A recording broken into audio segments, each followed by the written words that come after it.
Good morning and welcome to Essential Leadership Skills, a discussion with TEDx speakers. Our guest today is Beverly Willett. Beverly is the author of Disassembly Required, a memoir of midlife resurrection, and a former NYC entertainment attorney. Please join us as we speak with Beverly about the challenges of loss and how to begin again. This is a Touchstone Publishers presentation, your trusted source of leadership knowledge. And as we hang out there in the background, good morning, everybody. Glenn Daniels, Director of Operations here at Touchstone Publishers. And with our guest today, this is one of those conversations that we need to have. And I think Beverly might be able to explain the numbers a little bit to us. But if you're going to be leading people, you have to realize that probably more than half of your employees have gone through something very difficult, from a divorce to worse. So we're going to have this discussion today. It's a great morning here in Denver, as it always is. I know it's afternoon, actually, but morning time, that's the way it is. So we'll just have to get used to that. Good morning, Beverly, and welcome, and thank you for joining us. Good morning. Thank you, Glenn. All righty. So I'm going to start off with our traditional set of questions here. You could be, as a rule, everybody knows I'll ask the first question, and then it just takes off. It goes from there. But here's my first question to you. What is unique or powerful about your organization, your TEDx talk, or yourself that you would like to share with everybody, because maybe they don't quite get that? So what's unique and powerful that you would like to share? I think if we talk about my TEDx talk, which is really about how I overcame loss in my own life and how I started again, I think that in general, we're not taught as we grow up, as we go through life, we're not taught that change is inevitable. We're not taught that uncertainty is a certainty.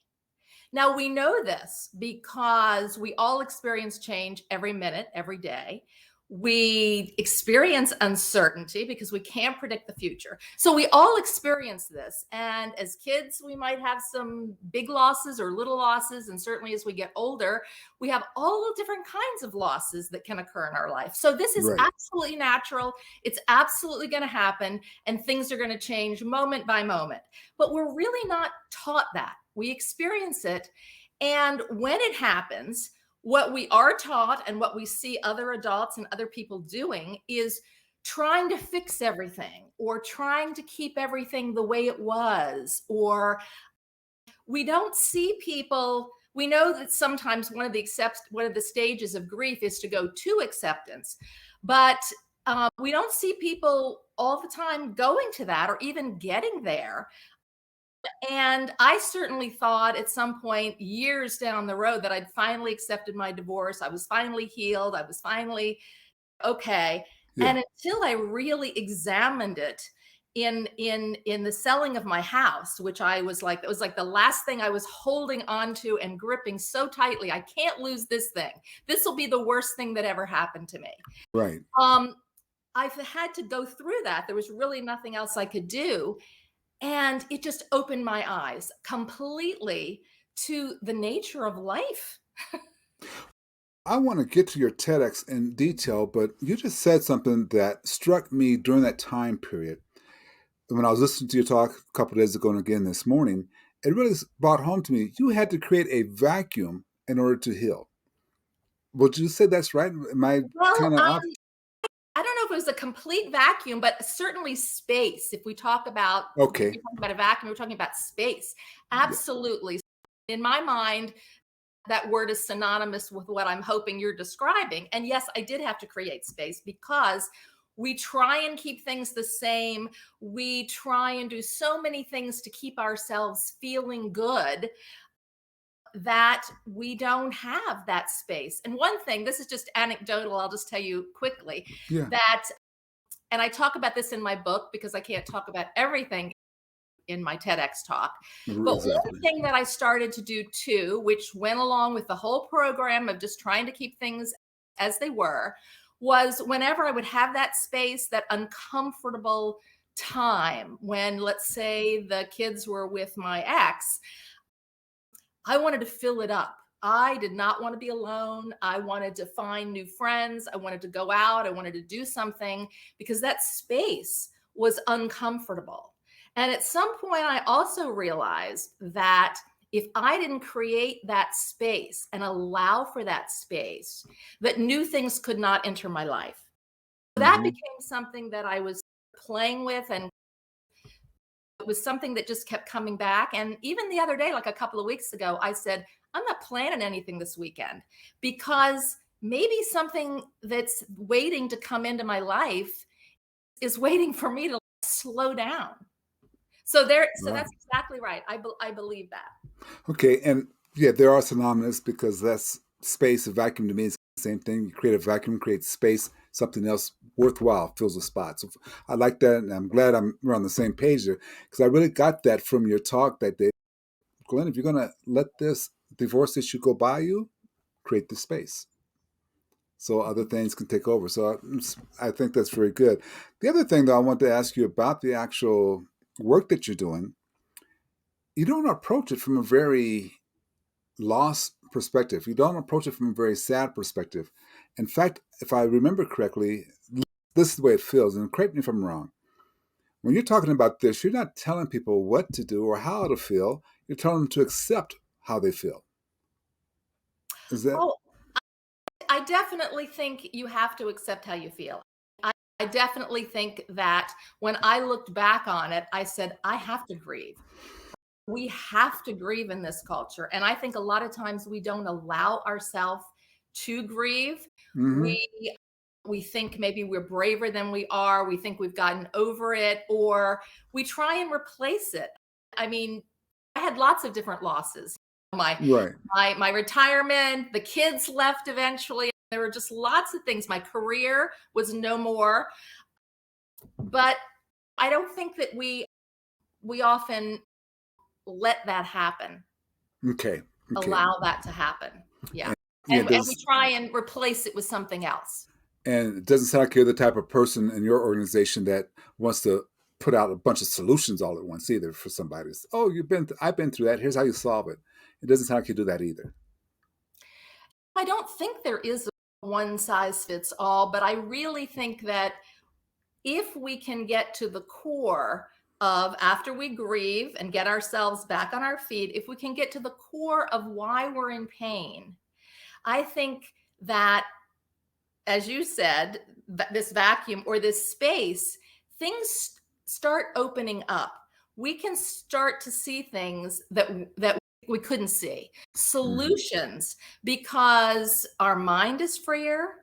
I think that once we let go of the things that we're holding on to so tightly that we think are making us happy and think are the sources of happiness, we have this this intellectual capacity. I think our hearts open up, we feel better. So I think that those solutions will come because everybody is unique, everybody's different. We're out and we all have different levels of creativity that we can tap Great. Yeah. into Yeah. that are waiting there for us. So Perfect. I do. I occasionally I will write articles saying this is how I did it, and these are some things that you can think about. I'm not generally a how-to person in terms of very specific things, but I do think that there are some helpful things in And various that's circumstances. and that's a very unique approach to this that I think a lot of people need to hear about and to understand. That's part of your unique, your powerfulness, the way you handle that. I want to change the subject just a little bit and go Sure. back to your TEDx talk a little bit. Can you tell us about your journey to get to that TEDx? From the time you decided that you wanted to do it to the time that you walked up on stage to do it. Can you tell us about that? I had moved to Savannah after I sold my house. I actually came here. I wasn't sure I was going to stay. I just didn't want to shovel snow anymore. And I wanted to get here and have some warmth for a while. And I just wound up staying. So I wound up staying here, buying a condo, making friends, getting involved in boards. I started writing my memoir. And I will just have to say, just quickly, because I think this kind of goes into your question. For years, people would write to me and say, how can I save my marriage? And I would write back to them and saying, like, I wasn't able to save mine. And I'm not a therapist. Yeah. Um, Yeah. People would continue to write to me and say, I'm in such pain. I don't know what to do. And for me, having gone through what I did to get to a place where I felt really happy and free and able to start over, I said, the one thing that I can do is I can tell you what I did. I can tell you what, how I held on, how we all hold on, and how I was able to let go. Because we hear that in our culture. We hear let go. Nobody really knows what does What that that mean? means. How Yeah. do you do it? Yeah. So I thought the one thing that I can do is I can write about my experience. So I started writing my memoir. And then in 2015, because they have a very good TEDx program here in Savannah, I applied to do a talk. So I didn't get in, and I was like, oh, I wanted to get in. And part of me felt, oh gosh, that's going to be too scary. I'm glad I didn't get it. Yeah. Okay. Part of you. Yeah. Okay. But the next year I applied and I got in. So I think there were a couple of things at work here. One was I was still writing my memoir, but I thought, well, this is a way that I can go out on stage and I can talk to people about how to approach loss, how to look at it, what I did, what we normally do, which is against our nature, I think.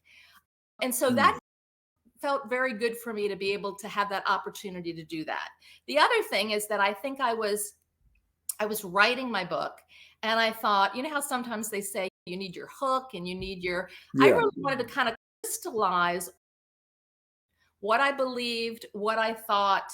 And so the TEDx forum was a really good way for me to, in a very short period of time, to really crystallize what I thought my message was to people. Yeah. So that's so I got in the next time. And I also thought too, this is this one last challenge because it's Mm. hard to get out there and be on that stage and without notes and have this conversation with people. So those were three reasons why I wanted to do this that led me to apply to and then I had to fill out a long application, go for an interview, and then I was accepted to give a talk. So I think there's a lot of misinformation, misgivings about this. There's some of us who went for a TEDx talk and had to apply to hundreds. But there's a few of us, though, who had a passion for what they're talking about and just said, I want to deliver it here and worked till they got it there. It took you 2 years. Sometimes it may take more. Sometimes it doesn't take any time at all. But I think that's interesting that you just said, I want this. You didn't go for any other TEDx. You just went for that one. No, I didn't. It seemed the other thing, I guess, that came out of my whole journey, which was really quite long, is that I felt initially when I went through the divorce and all the many things that happened, that I had lost my intuition. Or I couldn't count on my intuition. I Okay. couldn't count on making right choices because if I had made a colossally wrong mistake about one of the most important things in life, how could I trust my intuition about other Yeah. things? What I realized is that my intuition was pretty good and I could count on it. But I had to get that confidence back. And I Okay. think by this point, applying, I just knew it was right. And I felt like it was right. And that doesn't always happen. But when I feel like I'm right on that path, exactly where I'm supposed to be, there's just a feeling that there's this alignment that I can feel. And I just know this is right. So here's a question for you. When you talk about the alignment and the feeling, that had to carry right to the stage. Were you nervous getting up on the stage at all? Oh, yes. Yes, I was. And I practiced and I knew what I was going to say. And a couple of things were really helpful with the coach that I had, because there were a few weeks of coaching and then we just rehearsed on our own. And she said to me, just go out there and have a conversation. You love talking to people. They want to talk to you, even though it's a one-way dialogue. It is two ways in a way. If you open up Okay. with I'm going to questions, debate you on that one. Okay, go ahead. okay. But you can try and have some kind of rapport rather than dialogue, rapport with them. So she said, just go out and have a conversation. They want to be here. They're in the audience. They want to hear this. They want to be there. Go out and have a conversation. Don't think of it as a speech or a performance or anything. Just have a conversation.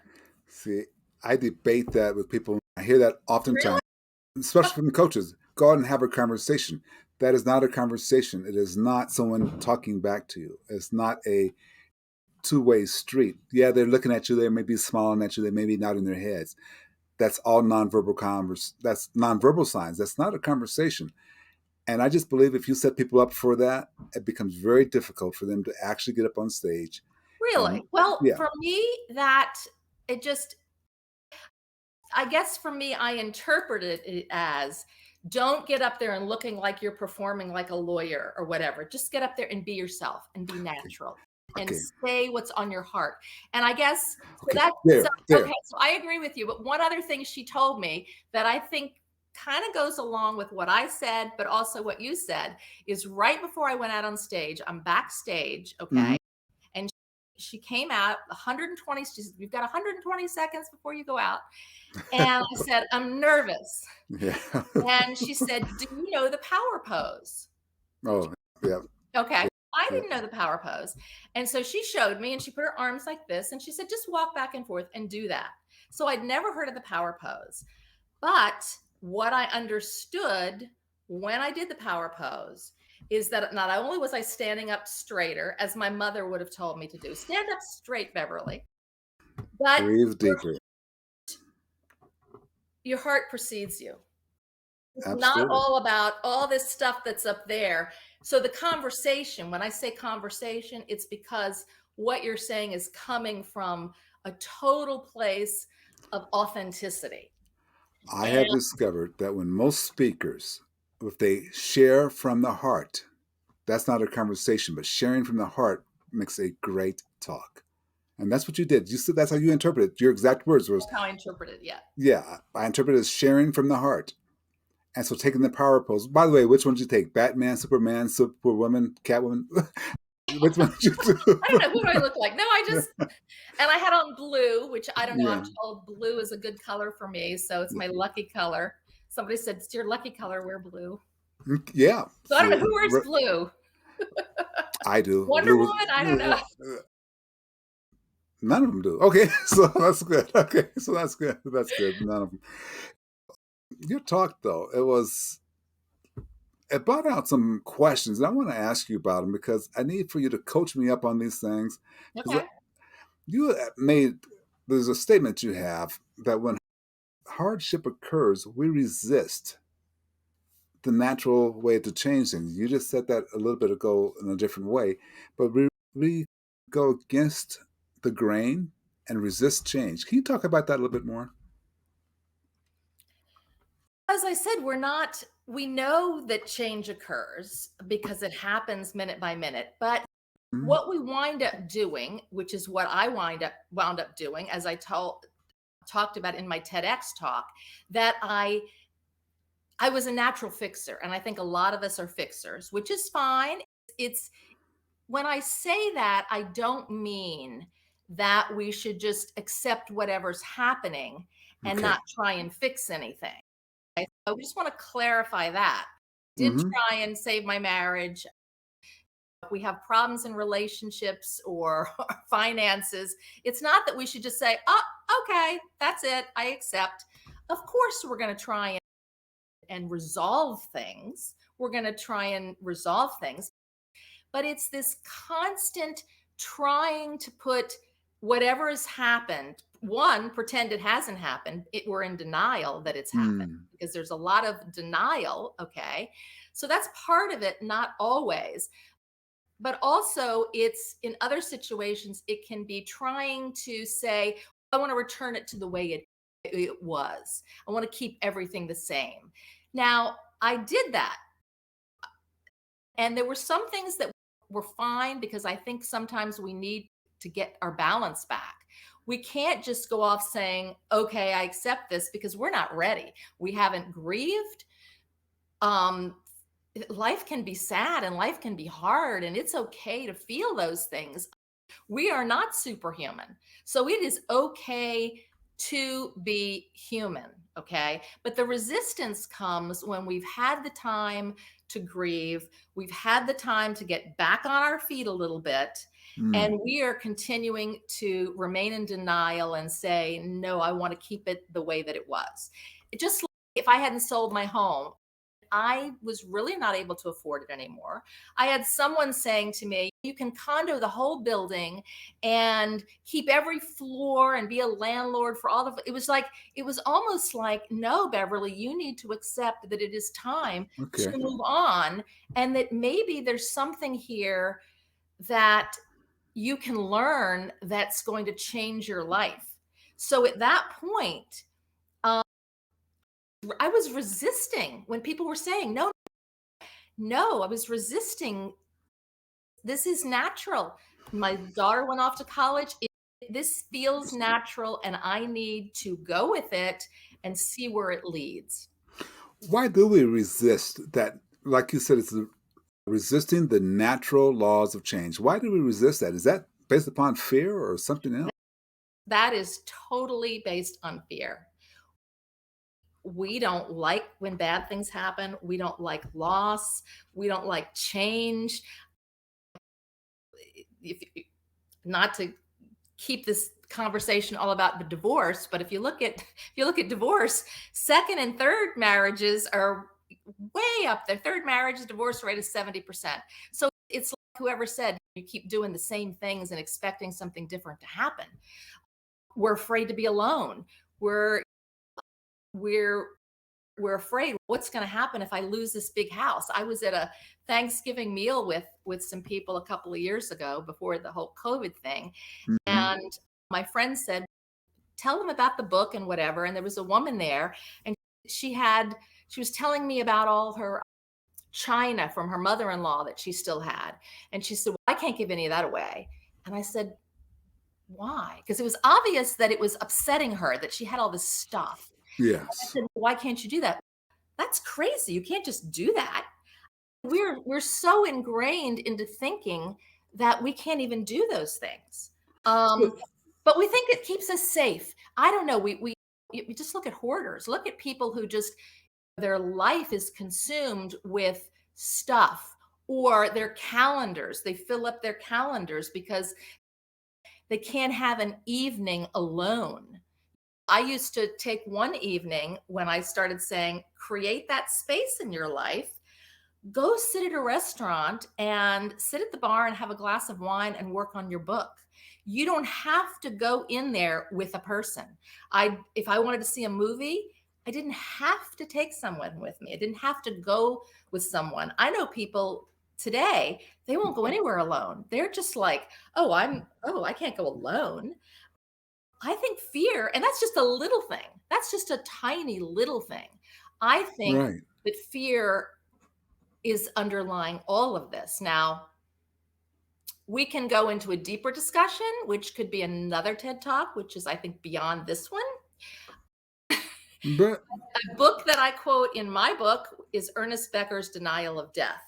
He okay. won the Pulitzer Prize for that. So I think if we were to continue with this discussion, we could all get all the way there, but that's going a little too far. And we Yeah, I don't know if it's going too far or not. And you're right. We need to have another discussion on that because fear, a fear of loss, really, I think what it all comes down to is really the opposite of how we want to feel, I think, or how we should feel. And that's why I think you're right when you say we resist what the natural results would be.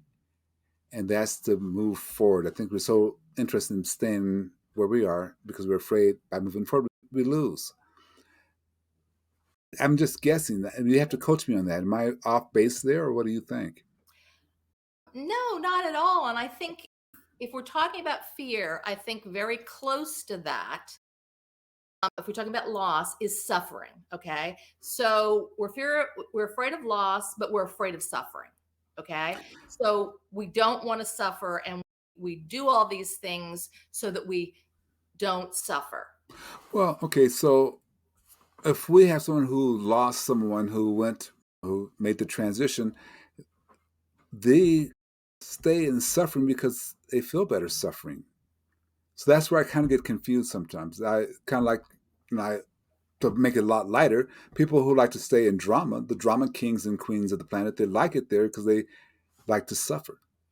I think there's some truth to that, that sometimes that pain just becomes this. But here's the other thing about pain, it's familiar. So if you think about it, we're staying in that cycle because of familiarity. So we can get very familiar with our pain and hold on to it. And that can make us feel, but we're not living. We're still deluded by believing that's going to make us, it's not really going to make us happy. It doesn't make us free. It doesn't allow us to live a full life. It prevents us from doing all those things. And it prevents us really from, I guess, being our true selves. And I think our true selves are not in pain. We're not drama ridden. I think our true nature is positive, optimistic, hopeful. And Mm. that's basically what happened to me when I went through all of this. I'm like, gosh, I'm not a miserable, unhappy person. And I've been through all of this hardship and all this suffering. And then I moved to some place where I didn't even know anyone. But I am totally free. I'm out from under all of that. So those people who are doing that, they're not in alignment with their true nature. I track with you. I track with you. Now, we can say this and we can talk this, but what Napoleon Hill said to do is always ask people, what's your evidence for this? You say science supports all this. Share with us how science supports your theories here. Oh, boy. So in my TED Talk, Yeah. I know, and I am not a scientific person at all, but I just thought different people can relate on different levels to different things, which is why I use certain quotes in there. I talk about Mary Poppins because I wanted for people to be able to identify on whatever level they're on, and some people identify on a very scientific level. So I talk about Isaac Newton. Right.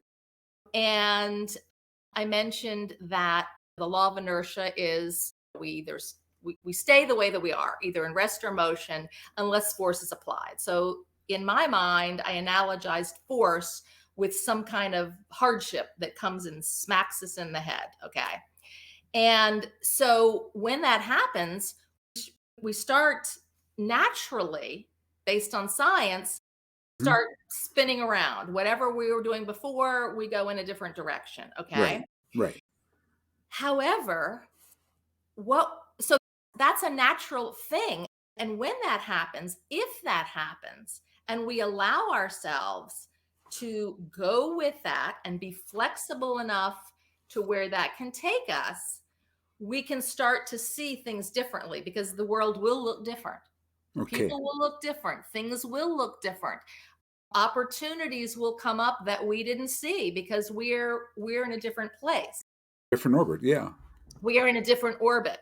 But what we wind up doing, so many of us, is, oh no, holding on, as I say, to that merry-go-round, because that was a good analogy for me, more tightly. And we say, this can't be happening. We are resisting. Okay. So we resist that natural law. So then if we look at Einstein, okay, Einstein says that everything moves in relationship to everything else. So naturally, if we are knocked off the merry-go-round and something happens and we're in a different orbit, okay, we're going to see things differently because we're going to be in a different place. And when we're in a different place, our perspective changes. Okay. It's a natural phenomenon that our perspective is going to change. So these are all natural laws that happen.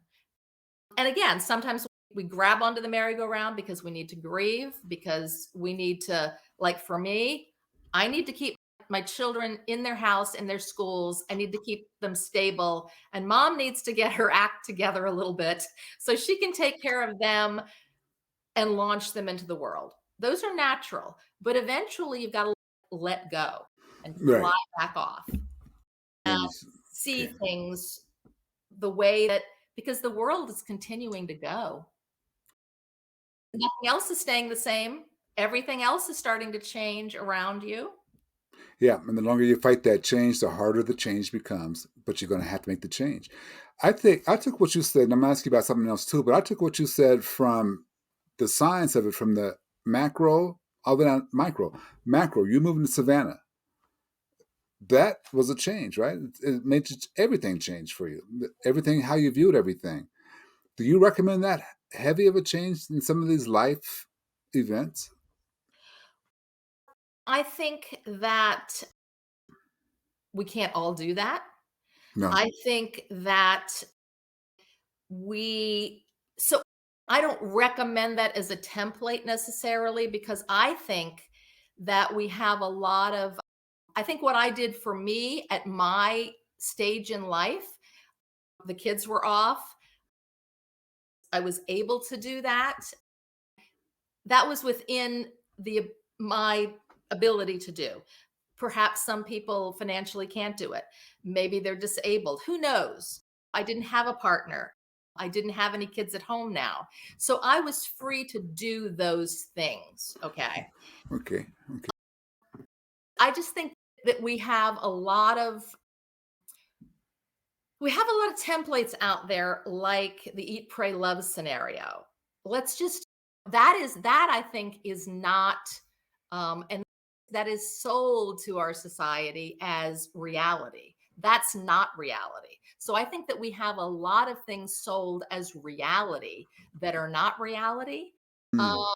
and so people then can get unhappy. Oh, I can't do that. I can't do that. That would be the answer. It's not the answer, because it's just going off to find another partner. Well, yeah. And what I found, we can drive it from the large, like you moving down on Right. small, maybe taking a different path to work than what you normally take. I'm wondering if those type of changes, because you're seeing something different on the route. I'm just wondering, do you think those, even the small changes from large moving all the way down to maybe driving to work differently, or maybe finding a different way to say good morning to people, those are the type of changes that get you a new perspective? Would you agree, or what do you think? I would totally agree. And just to go back to your question, I'm sorry I went off on a No, tangent here. no, yeah, So much that I love to talk about this is that I think sometimes if you can make those big changes, try it out. Both of my daughters, they could make their own decisions, but I did encourage both of them. They live in New York City, to go elsewhere, to live somewhere else when they went to college. And they made the decision to do that, and they were free not to do that. But I think that was good. They came back to New York, but they went somewhere else for a while. right, And so I right. think that if you can make a big change, make a big change. Maybe you don't want to do it forever, but you will Mm, start to see things differently. And so I would advocate, yes, make the big change if you can. It will give you a lot of courage. You will feel great about it. You don't have to do it forever, but also the little changes too. I was thinking about, because of your business, thinking about leadership and whatever, thinking about, I remember when I was back in the corporate world and meetings, and even meetings that I would go to on boards here. I don't know if you've ever noticed sometimes that people come in and they have their spots, their same spots, their same same seats, place, yeah, yeah. right? Same Yeah, mhm. seats. So it can go down to that micro level, even within a business or a company, just to always be changing things up a little bit. I'm sure that we've known people too before in our lives where our perception of them until we actually had a conversation is totally different Yeah. when we Yep. actually have a conversation with them. With changes, because Change yeah, it. absolutely. Because the more it changes. I agree with that 100%. Just on a quick side note, have you ever changed somebody's seat in a workshop? They go to lunch and you change seats or the way the room is. Oh, it becomes just miserable. No, I lost what I had here. I was comfortable with that. Yeah. But then, like you Right, said, though, if right. you Yeah. maybe No. we look at all those little changes. What other solutions do you have? I mean, that because there's several out there, but do you have any other solutions that you want to share with us about for this handling this loss? I think your TED Talk is so appropriately named, How to Begin Again. I think that's, and I also think your book is appropriately named too, but How to Begin Again. So what solutions would you have in order to get to that spot? And the other thing that I would probably say is one thing that I didn't mention is that sometimes we do, because we have this fear and we have these habits that are ingrained in us, that sometimes it's okay to take baby steps and to just say, I can't do that big thing yet. And so this is one thing that I did. And I started to observe myself. I started to make those little baby steps, take those little things. I'll just tell you anecdotally one thing in my book. There was had so much furniture. It's 4 stories, a cellar, just oh man, so much stuff.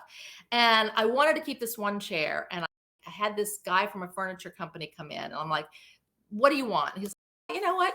People aren't buying Art Deco anymore. It's not really worth anything." And I'm like, "Great, please take something." And so he said, "How about that pink chair over there?" That was the one thing that I wanted to keep. The only thing you wanted. That was the one thing I was like, "No, not the big chair." But so I think taking little steps, I think, is good because it works you up to say, now I'm going to take a little bit of a bigger step. Okay. So Okay. I think that's Okay. very helpful because you get your bravery going, your courage going. I think sometimes also a second thing would be if there's something that you might feel resistant to or hesitant to that comes up, and your normal tendency might be to say, no, I can't do that, is to say yes, like with the chair. Say yes because you cannot know how you're going to feel and how that's going to change you and what insights you're going to get if you give a yes. Okay. Okay. Okay. So I think you have to be willing to play with giving a yes sometimes. And that is in personal life, in a corporate culture, in all kinds of in relationships. At least look for a reason to say yes. At the bare minimum, look for Right. the reason to say yes. Okay. I totally agree with that. The other thing though that I found was a solution, and you mentioned it briefly. Tell us about Mary Poppins. You want to hear the whole story about Mary Poppins? We have the time. If you have the time, we We have the have time. Okay, time. okay. Again, that sort of fit within a lot of things there that fit within the whole scientific thing, like when you are pushed off your merry-go-round, you want to try and get back on. Okay.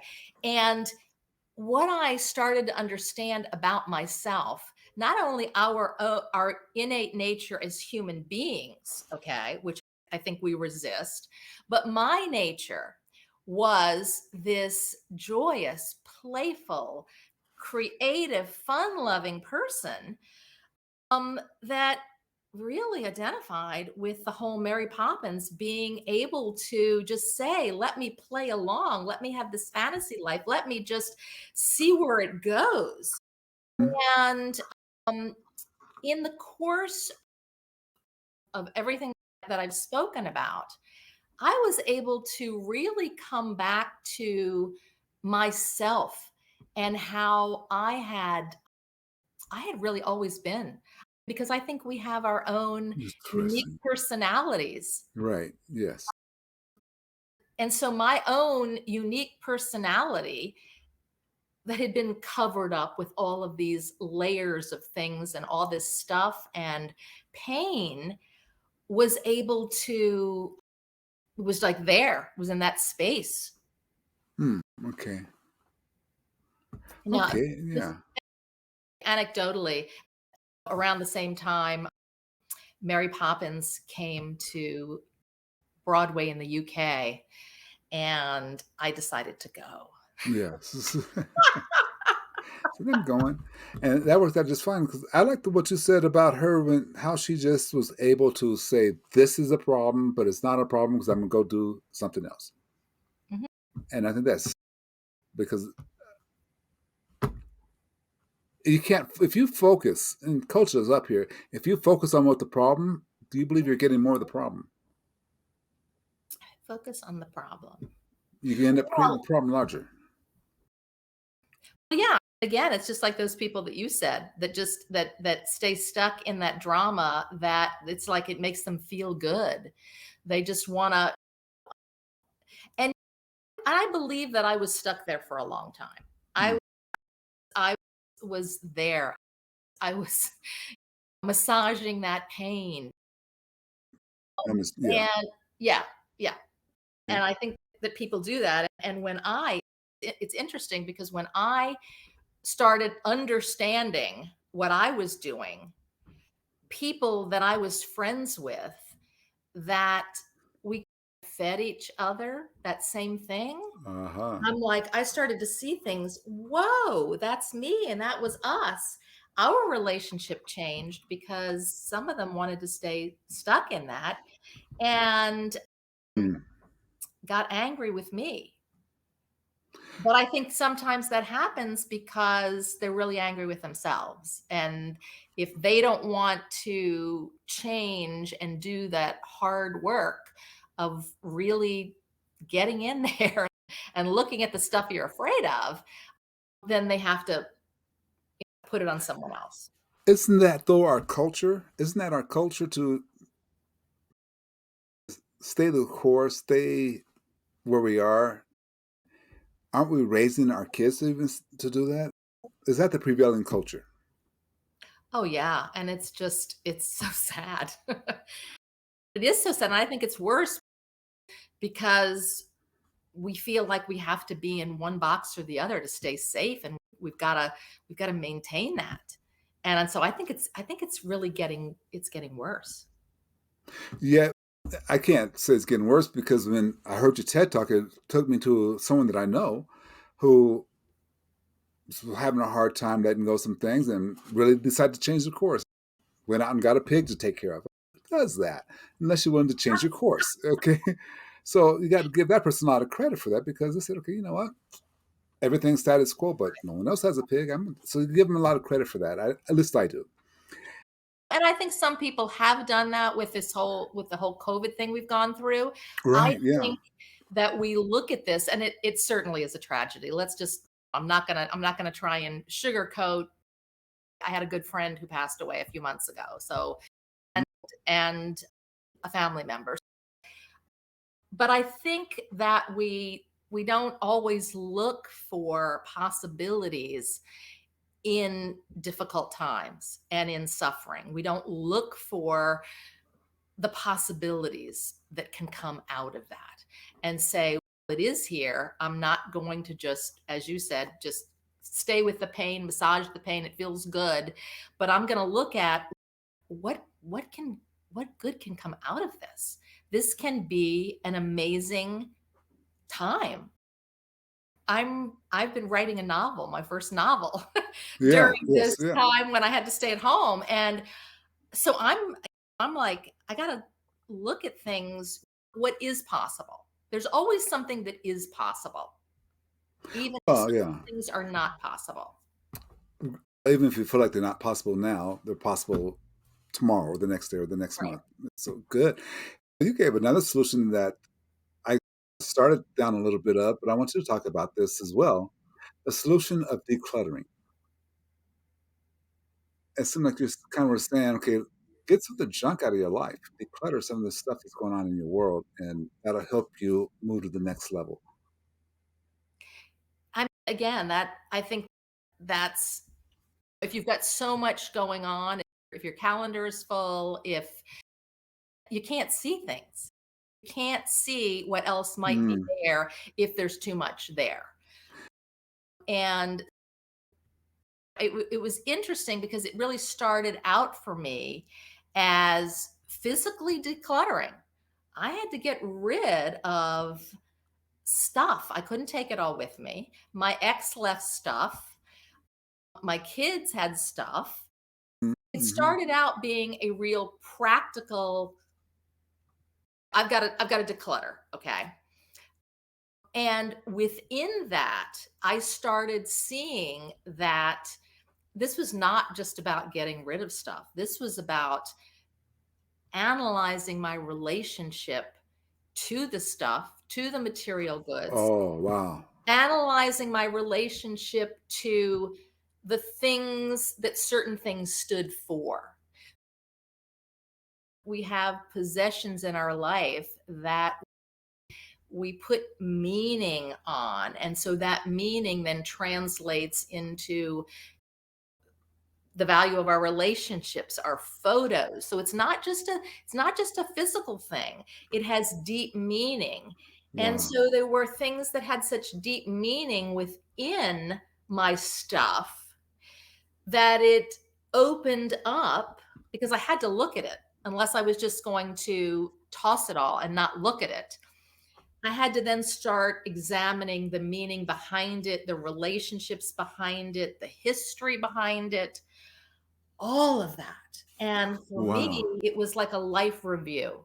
I had stuff from when I was a little girl all the way up, and then my all of my career stuff, my kids, my marriage. It just so it was like a life review from just cleaning stuff out. Wow. So what you're saying is not only decluttering your schedule and giving yourself more space there, but s- decluttering by checking your relationship with the things that are in your closet or in your storage, or in my case right now, on my desk. Why was my desk so junky? Okay. Decluttering, getting those relationships with yourself. And once you start to declutter, you get a better relationship with yourself. Is that kind of the message I should be taking? Um, I think you find yourself, find pieces of Mm, yourself that much better were put. Yeah. there that you had forgotten about. Much better said. Yeah, yeah, and I and that's really what happened to me because we are all a product of our past and so many things that went into. I remember when my daughters came up as I was cleaning out and I said, "Oh, let me show you this." And she said, "I didn't know you did that." And I was like, "Oh, yeah, I'd forgotten too." I'd forgotten some of the things that I had accomplished when I felt like a braver woman than I have felt in a very long time. Yeah, so that decluttering really brought me back into better relationship with myself and better understanding of myself. That's excellent. I'm going to ask you, because this TED Talk, it doesn't sound like you did it for marketing reasons. It sounds like you did it because you're heart centered with it. But how did giving the TED Talk affect your life or change your life? How did that happen? What did it do, I should say? I felt afterwards, I felt if I can do this, I can do anything. I can Yeah. get a book Okay. published. No, it Yeah. really Yeah. it did feel like it was, after I sold my house and did all this other stuff, I felt great, but this really felt like another piece, like another step toward being brave in my life. So I think that was very helpful. It was very positive. And my mother passed away Very sorry to hear that. a few months after the TED Talk. Um, and then I had other things happen in my life. So I look back on that TED Talk too as me stepping out again to be, let me do one more thing that I want to challenge myself and feel that I can take an additional step. I look back on it now, and it's almost like with certain things that have happened in the last few years, I say to myself, it checks me. And I say, am I still that woman up there on that stage? So I watch my own TED Talk. This is Wow. not Okay. to pat myself on the back at all, but I watch my own TED Talk to remind myself who I am and to encourage me. Sometimes I need encouragement from my own TED Talk because change keeps happening. Difficulties have continued to occur, and I lost my beautiful mom. So Mm, my TED Talk has helped me through those tough times. difficulties in the last 5 years. That's so excellent. That's, I've never heard that before, where people go back and look at their own so they can check in with their message. That's what it sounds to me. Saying, hey, this is the message I delivered. It's a good message. Let me reteach it to myself. That's really powerful. It's really powerful. Another question as we start to wrap up here, so I can respect your time for this. We're going to do another one, by the way. We'll do another one because we want to talk about a little bit deeper issue. But tell me, what are you doing right now? What are you doing right now to helping people? How are you doing this? What are you doing to help people? I have my book out there. So I published my book, and I do interviews about it. I'm hoping to do some more book club performances with people, and and and I serve in community boards here. I do a lot of community work in my new community because I love it and I feel like giving back here. They've given me so much. So I do a lot of community work. And I'm writing something else, Okay, which I perfect. really don't want to talk about, but I'm No, writing something else that has a lot of similar things in it, and it's it's about relationships and hard relationships, but I'm doing it in a different and I'm doing it in novel form. tell us a little bit then. We won't go there yet. But that's the second or third episode. But talk about Disassembly Required. How's that put together? Maybe you can even highlight a couple of the chapters there to say there this chapter to create this, or no, it's when you talk about resurrection, that's a big word, but tell us Disassembly Required. Tell us a little bit about that book. It in a memoir, it's not an autobiography, so it's not my entire life. Yes.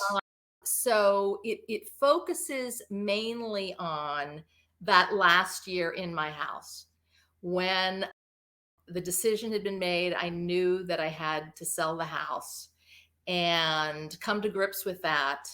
And basically, it was like you're living with me for a year as I declutter, as I examine things, as I look at things that I'd been afraid to look at, as I take my daughter to college and I realize now I'm going to have an empty nest, and then also explore what am I going to do with my life now. Now, it does have some initial chapters that are backstory because you have to understand why this woman came to this Mm-hmm. place in her life. Why did she Right. come to this crossroads? Why is she here? What happened to her? And why is she in so much pain? So the book has backstory that tells you that. But I really wanted to focus, and I could have focused on a lot of things. I could have focused on the divorce aspect of it. I could have focused on all the pain. I could have focused on, yeah, my ex did me wrong. Right. And what I really realized is that, yes, there's all that stuff in the backstory because you have to understand this woman that is at this place in her life. But the most important part of this story is how did she figure things out? And what did she literally do? And to get to the place where she is now that she started her life over. So that's really the story. But I really have tried to put everyone in my place. I wanted the feel to be you're walking through this experience with me, which is what I try and do when I'm writing memoir pieces. Okay, and Disassembly Required gives people that solution, so they'll go out and get it. They'll see how you solved it, and maybe that'll help them solve it. Yeah, and food for thought. You mentioned resurrection. I think a big word in our culture is reinvention, but I think resurrection is a much better word to describe what I've been trying to talk about, and that is literally a beginning again, a new life, a rebirth, rather than just saying I'm going to take this, I'm going to become this and go back to school and whatever, reinvent myself as something else. No, being reborn. So that word was deliberately picked because I think it really encapsulates what I'm trying to talk about. It's perfect. It's perfect. It's perfect for your TED Talk. It's perfect from what my understanding of your book is. It's perfect. Now I have a hard question for you. Ooh. What question should I have asked you that Oh I my did not gosh. ask you? You didn't tell me you're going to ask me that one. Of course not. That's why it's so hard. But No, you were great. You asked all the right questions. okay. Well, What question should you ask? yeah. Oh my goodness. I don't know, but something just came to me. We didn't really talk about, which is a whole other topic, about my being a mother. I mentioned my children, Hmm. I mentioned, but that that is a big part of I think my book and a Yes. big part of my life and realizing where my priorities lie. Yeah. And I can see it because now that you said that, that is a really big topic because you're talking about resurrecting your life. You can't, you're not doing it in isolation. Yeah. You have your children to worry about, you have your parents to worry, you have the world to worry about. So you're not just doing it in isolation. That would be a very good topic to really delve into. What was that like? How did you make that all fit together? Because that's a pretty big piece of the puzzle, I think. That's a really big topic, I think, that continues in our society. And I'm not really sure that as women, we think we've got all these solutions and figured things out. And yet we keep talking about this, just like we continue to write about love, right? Hmm. Thousands and thousands of years, we're still having conversations about motherhood and work and balancing things. And how do we fit all of this within the context of our entire lives? We're still having those conversations. Right?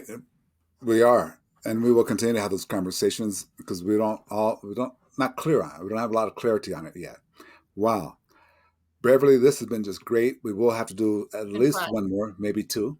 Okay. It's been absolutely enlightening. I'm sure it's going to get a lot of fun. Because even if you're a leader, this will make you a better leader. But as people, it makes you a better person. Because if you can start looking at different ways that you have to deal with people who are going through hard loss, it really makes things much better, much easier. Thank you very much for spending some Oh, time with us thank today. you. I Thank appreciate it. you. Just absolutely greatly appreciate it. All righty. We will end today, but ladies and gentlemen, stay tuned for part 2 and part 3.